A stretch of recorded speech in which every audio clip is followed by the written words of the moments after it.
దేవుడు ఏ స్థానంలో ఉండవలేనని మిమ్మల్ని పిలుచున్నాడు. ఆ స్థానంలో మీరు ఉండట్లేదు. ఆ స్థానం లేకపోతున్నారు. స్త్రీకి స్వేచ్ఛ ఏమిటి తెలుసండి? స్త్రీకి స్వేచ్ఛ ఏమిటో అంటే ప్రవక్త చెప్పింది. చాలా లోతుగా మీరు గ్రహించాలనుకుంటే స్త్రీకి స్వేచ్ఛ తన భర్తే. భర్తకు దాటుకు వెళ్ళిపోతే స్వేచ్ఛ లేదు, మరణం ఉన్నది. అదొకటి స్త్రీకి స్వేచ్ఛ భర్తేనండి. నిజమైన భర్తే ఆమె స్వేచ్ఛ. పురుషుడికి స్వేచ్ఛ దేవుడు. గుర్తెట్టుకోండి, పురుషుడికి స్వేచ్ఛ దేవుడే, భార్య కాదు.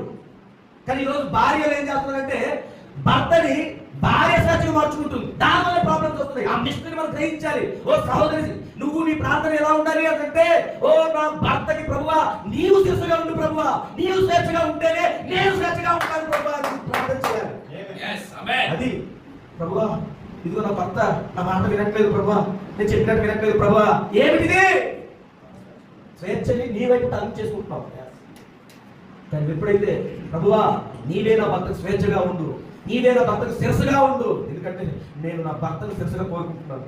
ఆ సీక్వెన్స్ మనం క్రమాన్ని మనం పట్టుకోవాలి. ఈరోజు చాలా మంది ఆ క్రమాన్ని మిస్ చేసుకొని భర్తల్ని తన గుప్పెట్లో పెట్టుకోవాలి, కొంచెం తిప్పుకోవాలి. ఇది ఏదంటే సినిమాలో చూపించినట్టు, లోకంలో చూపించినట్టు అలా చేస్తూ వెళ్ళిపోయి ఈరోజు ఏం చేస్తున్నారు? అలాగే వస్తారు. సరే ఆ భర్త ఆ కుక్కపిల్ల అలాగే వస్తున్నాడు అనుకుంటే ఇప్పుడు కొద్ది రోజులు ఆ కుక్కపిల్లని బుజ్జిగించి చూస్తాం. కుక్క పిల్ల బుద్ధిగా ఉన్నప్పుడు బుజ్జిగా కనబడితే కొద్దిగా ఎద్దుగా మారిందంటే పక్కన చూసేస్తాం.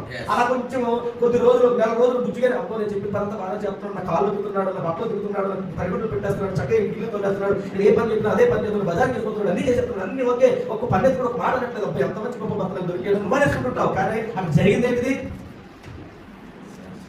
స్వేచ్ఛను లాగేసుకున్నావు. స్వేచ్ఛని దేవుడి వైపు ఉన్నటువంటి స్వేచ్ఛని నీ వైపు తిప్పిస్తున్నావు. ఇప్పుడు ఏం జరుగుతుంది? ఆ బుజ్జి కుక్కని కొద్ది రోజులు బుజ్జిగా చూస్తావు, తర్వాత నాకు ఏదో గజ్జడుకుంటావు, అప్పుడు పక్కన పెడతావు. అప్పుడు లోపాలు కనబడి వీళ్ళు చూస్తుంటే ఇంటికి కూడా ఉండడం తప్ప సోమరిపోతాడు తప్ప ఇంకేం కాడు, ఇలాంటి పడితే నేను ఉంటే నా జీవితం ఇలాగే ఉండిపోతుంది.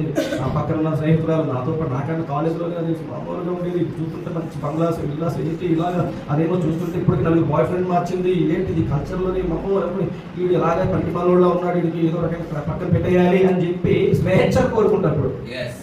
నువ్వు చూసావా ఏం జరిగింది? దేవుడు స్వేచ్ఛ నీ భర్త నుంచి నువ్వు పక్కన పెట్టేసి ఉండటం వల్ల నీ స్వేచ్ఛను కూడా నువ్వు కోల్పోతావు. నువ్వు కూడా స్వేచ్ఛ అనుకుంటున్నావు. నీ భర్త ఒకసారి మనసు మందలించి ఉంటాడు, ఏ ఇవేంటి రాత్రి 2 గంటలకు వస్తున్నావు అని అన్నాడు. నువ్వు పోయి ఈ రోజులు లేకుండా ఈ రోజులు ఎక్కుతుందండి. ఇవన్నీ ప్రాక్టికల్గా జరుగుతూ ఉన్నాయి, చూస్తూనే ఉన్నాం. స్వేచ్ఛ. కానీ దేవుడు నీకు ఒక స్థానాన్ని పెట్టి ఆ స్థానంలో నువ్వు నిలబడాలి. నువ్వు నీకు మంచి స్వేచ్ఛ ఏమండి?